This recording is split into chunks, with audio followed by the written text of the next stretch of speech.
నీకు నీ భర్తకు ఎన్ని గొడవలైనా ఉండొచ్చు, కానీ ఇవేవి శాశ్వతంగా ఉండవు. శాశ్వతంగా ఉండేది మీ మధ్య బంధమే. ఆ బంధాన్ని ఎవరు దూరం చేయలేరు. ఆ దేవుడు కలిపిన బంధం, దాన్ని విడదీయాలని ఎంతమంది ప్రయత్నించినా అది జరగదు. ఈ గొడవలేవి శాశ్వతంగా ఉండవు. వీటిని దృష్టిలో పెట్టుకుని నువ్వు అలా మాట్లాడడం మంచిది కాదు. ఏంటి భాను, నువ్వు నీతులు చెప్తున్నావా? మీ అన్నయ్యని ఒక్క మాట అనేసరికి నీకంత కోపం వచ్చింది కదా? మరి పాపం చాందిని కడుపుతో ఉంది. తను ఎంత బాధపడుతూ ఉంటుందో తను అర్థం చేసుకున్నాడా? నేను మర్చిపోయాను అని చెప్తున్నాడు కదా. అయినా అలా ఎలా మర్చిపోతాడు? అంటే భార్య అంటే గౌరవం లేదనే కదా.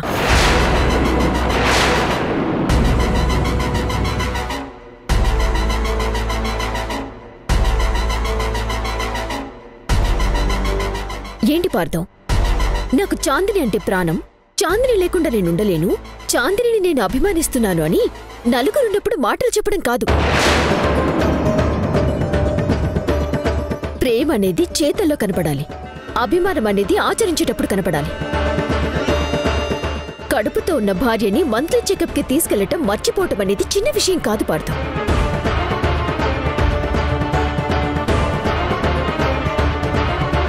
కానీ నువ్వు అలా చేసావంటేనే చాందిని విషయంలో నువ్వు ఎంత నెగ్లిజెన్సీగా ఉంటున్నావో అర్థమవుతుంది.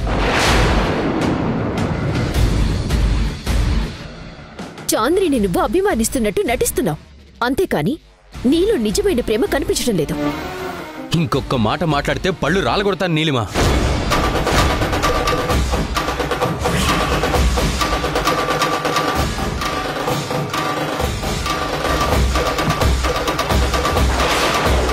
ఇది మా భార్యాభర్తల మధ్య విషయం.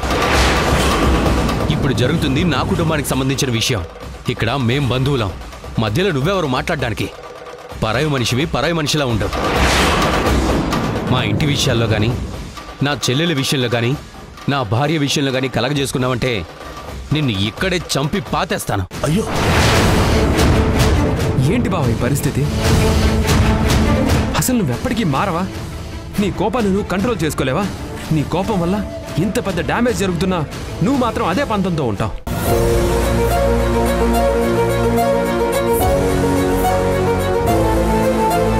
మనసు బాగలేనప్పుడు మనిషి మాట అంటారు. అంత మాత్రానికే చంపేస్తాను పొడి చేస్తానని అంటావా? అవి మరిన్ని గొడవలకి దారి తీస్తాయని నీకు తెలీదా?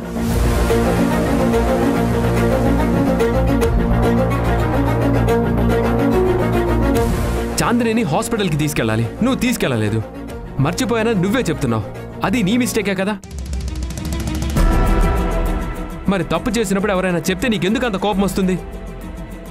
భర్తగా నీ బాధ్యత నెరవేర్చకుండా నిన్ను నువ్వు కవర్ చేసుకోవడానికి ఇలా కోపాన్ని ప్రదర్శిస్తున్నావా? అది కాదండి, ఇలా ఎవరికి వారే కోపంతో రెచ్చిపోతే ఎలా? అసలు ఇంట్లో ఏం జరుగుతుందో ఎవరికీ అర్థం కావట్లేదు. అత్త ఎంత బాధపడుతున్నారో అర్థమవుతుందా? ఆవిడ ఒంటరిగా ఎంత మదన పడుతున్నారో అర్థమవుతుందా? ఆవిడ బాధను ఎలా తీర్చాలని మనమంతా ఆలోచిస్తూ ఉంటే ఎవరికి వాళ్ళు పంతాలకు పోయి మాట్లాడుతుంటే ఎలా అండి? మీరైనా అర్థం చేసుకోండి. అది కాదు భాను, కొన్ని విషయాల్లో వెనకేసుకొని రావచ్చు, కానీ అన్ని విషయాల్లో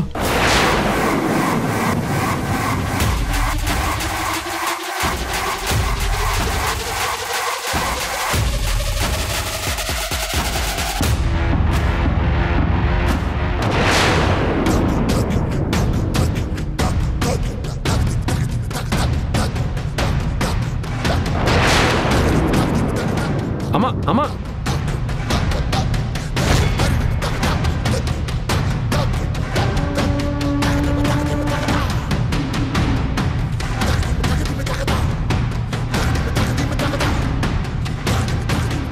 చూసారా, అన్ని మాటలు చెల్లెమ్మ వింది. అసలే తను బాధలో ఉంది. ఇక్కడ జరుగుతున్న గొడవ తనని మరింత బాధ పెడుతుంది. చెల్లెమ్మని కాస్త ప్రశాంతంగా ఉండనివ్వండి. ఈ ఇంట్లో దయచేసి ఎలాంటి గొడవలు పెట్టుకోకండి ప్లీజ్.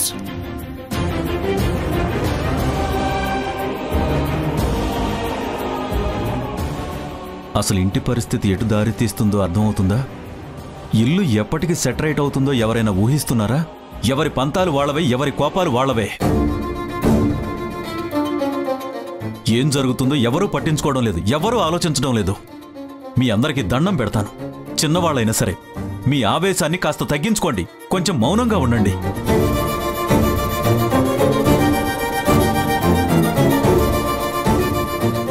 పార్దు, చాందిని, మీ ఇద్దరికి ఒకటి చెప్తున్నాను. భార్యాభర్తల మధ్య ఎన్ని గొడవలున్నా అది మీ గది వరకే పరిమితం కావాలి. ఆ గదిలోనే మీరుండాలి. గది బయటికొస్తే మీరిద్దరూ కలిసే ఉండాలి. ఇద్దరు ఒకటిగానే ఉండాలి. అప్పుడే ఏ బంధమైనా నిలబడుతుంది. మీ మధ్యలోకి మూడో వ్యక్తిని రానిచ్చారంటే అది మీ జీవితానికి ముప్పు తీసుకొస్తుంది. ఇది అనుభవంతో చెప్తున్న మాట, ఆవేశంతో అంటున్న మాట కాదు. దయచేసి అర్థం చేసుకోండి. చూడు చాందిని, నీ కోపం ఉండొచ్చు, నేను కాదనను. కానీ తెంచుకుంటే తెగిపోయే బంధం కాదు, వదిలేసుకుంటే వదిలి వెళ్ళిపోయే బంధం కాదు. మీ ఇద్దరికీ పెళ్ళయింది, మీ జీవితం ముడిపడుంది. ఈ జీవితం మొత్తం మీరు కలిసే ఉండాలి. ముందు అది తెలుసుకోండి. పార్దుతో ఆలోచించి మాట్లాడు. పార్దు, చాందిని తీసుకుని లోపలికెళ్ళు.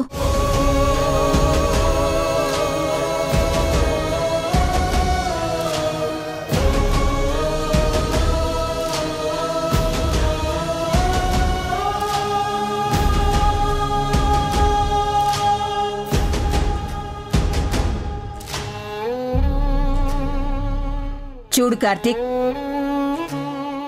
నువ్వు మాట్లాడుతుంది ఈ ఇంటి అల్లుడితో. మన ఇంట్లో తను ఎంత కలిసిపోయినా సరే ఈ ఇంటి అల్లుడికి ఇవ్వాల్సిన విలువ అతనికి మనం ఇవ్వాల్సిందే. జరిగిందేదో జరిగిపోయింది. ఊర్మిళ మనసు మారాలని కదా మనం అందరం ఆలోచిస్తున్నాం. ముందు అది అర్థం చేసుకోవాలి కదా.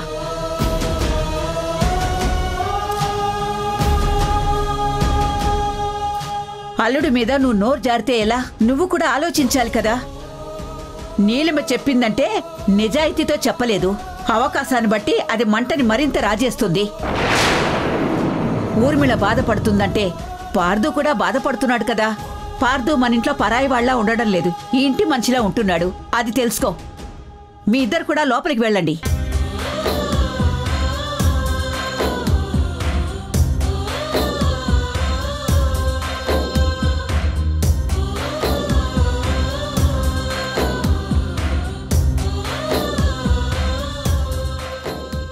మనోహర్, బాధపడకయ్యా. నీ భార్య అలా ఉన్నందుకు నువ్వెంత మదన పడుతున్నావో నాకు తెలుసు. ఎన్ని గొడవలొచ్చినా మనిల్లు ఎప్పుడూ విడిపోలేదు. ఎన్ని సమస్యలొచ్చినా ఈ ఇల్లు ముక్కలైపోలేదు. ఇప్పుడు కూడా అదే నమ్మకంతో చెప్తున్నాను. ఈ సమస్యకు కూడా పరిష్కారం దొరుకుతుంది. తప్పకుండా మళ్ళీ ఊర్మిళ మామూలు మనిషి అవుతుంది. మళ్ళీ మన ఇంట్లో ఆనందం వస్తుంది. అంతవరకు మీ స్నేహితులిద్దరూ ఒకరికొకరు అన్నట్టు ఉండండి. ఊర్మిళ సంగతి నేను చూసుకుంటాను. చూడు, ఊరుకుంటున్నాను కదా అని నీ ఇష్టం వచ్చినట్టు మాట్లాడితే మాత్రం మర్యాదగా ఉండదు. నువ్వు మాట్లాడుతుంది, నిందలు వేస్తుంది నా ఇంటి మనుషుల మీద. అదర్థం చేసుకో. నువ్వు ఈ ఇంట్లో ఒక అతిథివి మాత్రమే. ఇది నా ఇల్లు. నేను ఈ ఇంటి మనిషిని. నేనందరి గురించి ఆలోచిస్తాను. నీకు నువ్వు ఎంత డబ్బా కొట్టుకున్నా నువ్వు మాత్రం ఈ ఇంటికి పరాయి దానివే. బాను ఈ ఇంటి కోడలు, పార్దు ఇంటి అల్లుడు, చాందిని, కార్తిక్ ఇంటి పిల్లలు. ఇది నా కుటుంబం. నా కుటుంబంలో కలహాలు సృష్టించాలని ప్రయత్నిస్తే మాత్రం ఈ ఇంట్లో నిన్ను చంపి ఉప్పు పాత్ర వేస్తాను. ఏమనుకుంటున్నావు? పో లోపలికి.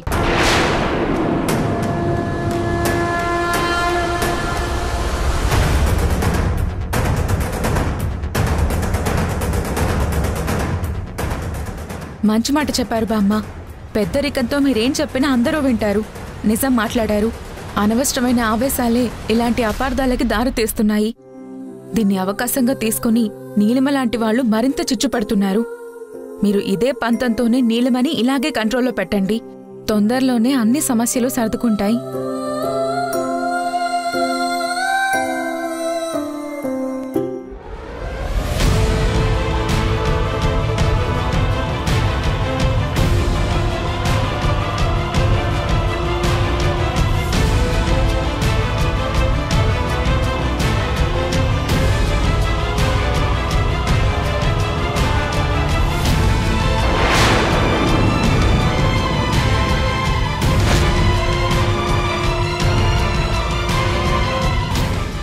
ఏంటి భాను, ముసల్ది నీకు ఫేవర్గా మాట్లాడేసరికి మొత్తం నీ కంట్రోల్లోకి వచ్చేసింది అనుకుంటున్నావా?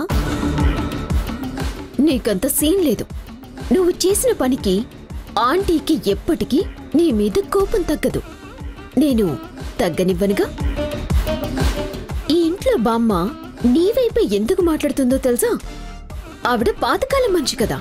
పెళ్ళైపోయాక ఎలాంటి వాళ్ళైనా సరే కలిసి ఉండాలి అని ఒక మూఢనమ్మకంతో ఉంటుంది. అందుకే అలా మాట్లాడుతుంది.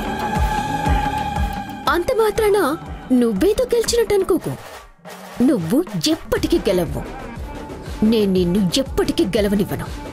ఇందాక జరిగిన తంతు మొత్తం ఆంటీ చూశారు. ఈ గొడవలన్నింటికీ కారణం నువ్వు మీ అన్నయ్య అని ఖచ్చితంగా ఒక డెసిషన్కి వచ్చి ఉంటారు. అసలే కోపంలో ఉన్న మనిషికి ఇది మరింత కోపాన్ని తెప్పిస్తుంది. అది చాలు ఆవిడ నిన్ను ఇంట్లోంచి గెంటేయటానికి. ఇంకా ఇంట్లో నీ టైం అయిపోయింది భాను. నువ్వు ఎంత ప్రయత్నించినా ఈ ఇంట్లో నీకు స్థానం ఉండదు. నిన్ను బయటికి పంపించేస్తారు. ఈ ఇంటికి నీకు ఏ సంబంధం లేదు. నా ఇంటి పేరు మారిపోయింది, ఈ ఇంటి మనిషినైపోయాను అని నువ్వు ఎంత గొప్పగా చెప్పుకున్నా సరే నీకు ఐడెంటిటీ ఇచ్చింది ఆంటీ. ఈ ఇంటి పేరు నిలబెట్టాలి అంటే ఆంటీ కరుణ ఉండాలి. ఆంటీ కరుణిస్తారన్నది కళ్ళు కూడా జరగని పని. సో ఈ ఇంటికి నువ్వు దూరం అయిపోవటానికి సిద్ధంగా ఉండు. ఇప్పుడు నీ అన్నయ్య పరిస్థితి కూడా అంతే. ఇన్నాళ్ళు పార్థుగా ఈ ఇంట్లో చక్రం తిప్పాడు. తను అనుకున్నది చేశాడు. తను ఏమన్నా సరే అందరూ తనకి సపోర్ట్ చేశారు. అల్లుడు అన్న హోదాతో హ్యాపీగా ఉన్నాడు. కానీ ఇప్పుడు ఆ పార్థునే శివ అని తెలిసాక, ఈ ఇంటి కొడుకుని దూరం చేసిన మనిషిని తెలిసాక ఎవ్వరూ గౌరవం ఇవ్వటం లేదు. ఒక్క బామ్మ తప్ప. బామ్మ మాట ఎంతవరకు చెల్లుబాటు అవుతుంది? గొడవ జరిగినప్పుడు ఆ గొడవ ఆపడం వరకే సరిపోతుంది. కానీ ఇంట్లోంచి పంపించే పరిస్థితి వస్తే బామ్మ కూడా ఆపలేదు. ఆంటీ నిర్ణయమే ఫైనల్ అవుతుంది. ఆ నిర్ణయానికి కార్తిక్ సపోర్ట్ ఉంటుంది. చాందిని కూడా మౌనంగానే ఉంటుంది. అంకుల్ కూడా ఏమీ మాట్లాడకుండా నిలబడిపోతారు. ఆంటీ బాధపడుతుంటే కొడుకుని పలకరించని మీ నాన్న అప్పుడు సపోర్ట్ చేస్తారని నువ్వెలా అనుకుంటావు? నువ్వు మీ అన్నయ్య ఈ ఇంటి నుంచి శాశ్వతంగా తొందరలోనే వెళ్ళిపోతారు. అందులో ఎలాంటి సందేహమూ లేదు. ఒక్కసారి ఆలోచించుకో, నీ పరిస్థితి ఏంటో. నన్ను ఇంటి నుంచి పంపిస్తారని శపథం చేశావు. కానీ నిన్నే ఈ ఇంటి నుంచి పంపించేస్తున్నాను. దెబ్బ అదర్స్ కదూ. ఎందుకు నవ్వు? ఏడవలేక నవ్వుతున్నావా, లేక ఏడుపు కనిపించకూడదని నవ్వుతున్నావా? నీ అమాయకత్వాన్ని చూసి నవ్వుతున్నాను. నువ్వేదో సాధించారని ఫీల్ అవుతున్నావు కదా, అందుకు నవ్వుతున్నాను. చూడు నీలిమా, కుటుంబం అన్నాక గొడవలు వస్తాయి, ఇల్లన్నాక కలహాలు వస్తాయి. కానీ అవి అలాగే ఉండిపోతాయి అనుకోవడం నీ మూర్ఖత్వం అవుతుంది. మేం విడిపోతామనుకోవడం నీ అవివేకం అవుతుంది. నాకు బామ్మ సపోర్ట్ మాత్రమే ఉందని నువ్వు అనుకుంటున్నావు. కానీ నాకు నా భర్త సపోర్ట్ కూడా ఉంది. నా ప్రతి నిర్ణయాన్ని ఆయన సమర్థిస్తున్నారు. నేను ఇంటి గురించి ఆలోచిస్తున్నానని ఆయన మనస్ఫూర్తిగా నమ్ముతున్నారు. నా జీవితాన్ని పంచుకున్న మనిషి, నాతో జీవితాంతం నడుస్తానన్న మనిషి, నేను జీవితంగా చూసుకుంటున్నా నా మనిషి అయినా తనే నాకు తోడుగా ఉండగా నీ తాటాకు చప్పుళ్ళకి నేనెందుకు భయపడతాను? ఎప్పుడో జరిగిన పొరపాటు విషయంలో అతే బాధపడుతున్నారు. తన కొడుకుని కోల్పోయారు కాబట్టి ఆవిడ బాధలో అర్థం ఉంది కాబట్టి మేము ఊరుకున్నాము. కానీ అత్తయ్యని అలా వదిలేస్తామనుకోకు. ఆవిడకి అర్థమయ్యేలాగా నేను చెప్తాను. ఈ ఇంటికి నేనేం చేయాలనుకున్నానో వివరిస్తాను. పార్థు అన్నయ్యని చాందిని జీవితంలోకి తీసుకురావడం వెనుక ఎలాంటి తప్పుడు ఉద్దేశం లేదని నేను చెప్తాను. అన్నయ్య చాందినిని ఎంత ప్రేమగా చూసుకుంటున్నాడో అత్తయ్యకి అర్థమయ్యేలా వివరిస్తాను. చాందిని జీవితం అన్నయ్యతో ఎంత బాగుంటుందో చాందినికి గుర్తొచ్చేలా చేస్తాను. ఇలా నా వాళ్ళందరినీ నేను కాపాడుకుంటాను. అత్తయ్య మనసు మారేలా నేను చూసుకుంటాను. నా ఇంటిని నేను మళ్ళీ నిలబెట్టుకుంటాను. నా కుటుంబం విడిపోతుందని, నేను ఇంటి నుంచి వెళ్ళిపోతానని నువ్వు పిచ్చి పిచ్చి కలలు కనకు. కలలెప్పుడూ నిజం కావు, చివరికి కన్నీళ్లే మిగులుతాయి. ఇప్పుడు నువ్వు ఏ ఆనందంతో అయితే విర్రవీగుతున్నావో రేపు నీకు అదే ఆనందం ఉండదు. గెలుపు మాదవుతుంది, ఓటమి నీదవుతుంది. ఈ మాటలన్నీ మాట్లాడినందుకు ఆ రోజు మా ముందు తలెత్తుకోలేని పరిస్థితి నీకొస్తుంది.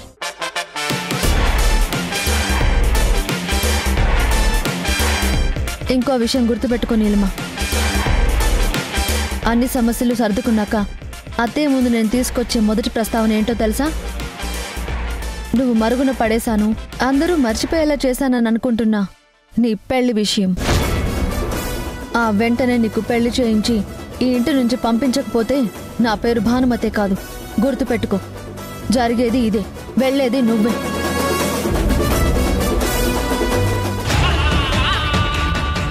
ఇంత జరిగినా నీకు బుద్ధి రాలేదు భాను. ఇంకా నువ్వు గెలుస్తావన్న నమ్మకముందా? నిన్ను నేను గెలవనివ్వను, ఓడించి తీరుతాను.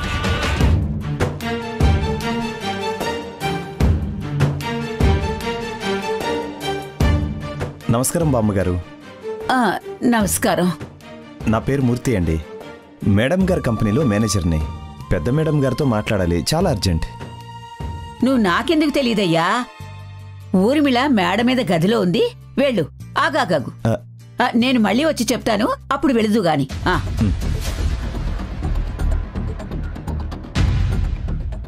ఊర్మిళ, నీతో అర్జెంటుగా మాట్లాడాలని మీ మేనేజర్ మూర్తి వచ్చాడు. పైకి పంపిస్తాను, మాట్లాడు.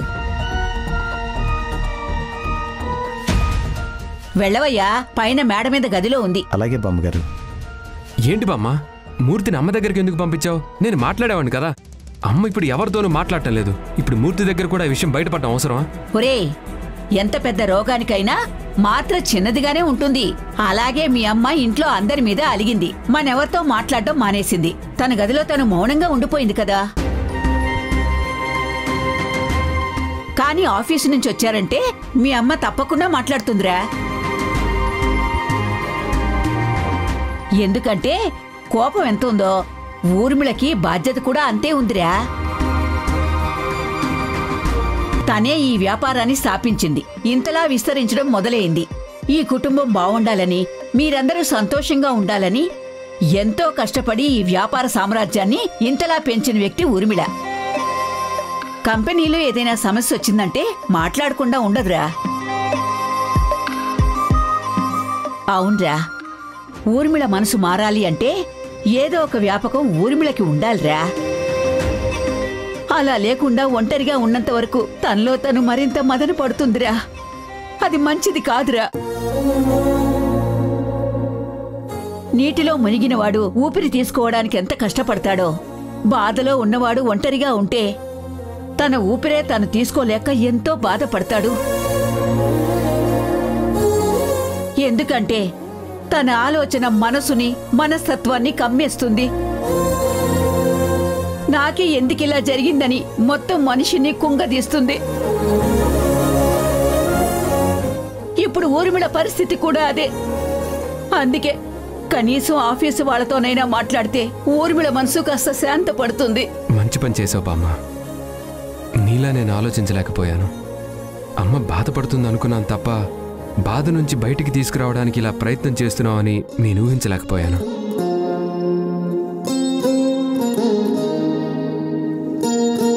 నమస్తే మేడం.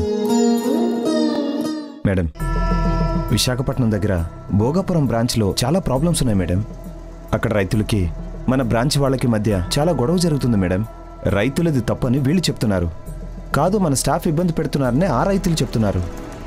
మేము చేసిన ఎంక్వైరీని బట్టి ఒక విధంగా మన స్టాఫ్ వల్లే ప్రాబ్లం ఉందని అర్థమవుతుంది మేడం. మీరే కలుగు చేసుకోవాలి, మీరే వెళ్ళి మాట్లాడాలి. ఈ విషయం ఆల్రెడీ కార్తీక్ సార్తో కూడా చెప్పాను మేడం, కానీ సార్ తర్వాత చూద్దామంటున్నారు. సమస్య తెగేదాకా తెచ్చుకోవడం మంచిది కాదు కదా మేడం. అందుకే మీతో మాట్లాడడానికి వచ్చాను.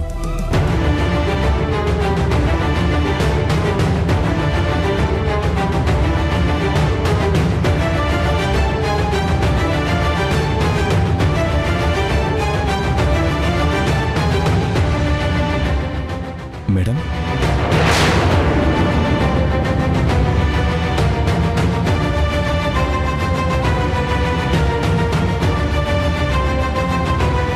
మూర్తి, అమ్మ మాట్లాడిందా? ఏం మాట్లాడింది? ఇదిగోండి సార్.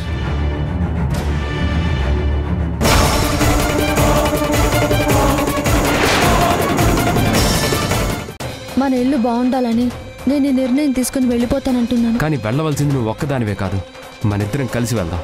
మీరు ఇక్కడే ఉండాలి. అత్తయ్య అర్థం చేసుకునేలాగా మీరే వివరించాలి. మీరు ఇక్కడ ఉండటమే కరెక్ట్. నేనే వెళ్ళాలి. మళ్ళీ మనందరం కలవాలని ఈ ఎడబాటు నేను కోరుకుంటున్నాను. దయచేసి ఎవరూ కాదనకూడదు. వెళ్ళి ఇది తాత్కాలికమని నువ్వనుకుంటున్నావు. దాన్ని శాశ్వతంగా నేను మారుస్తాను.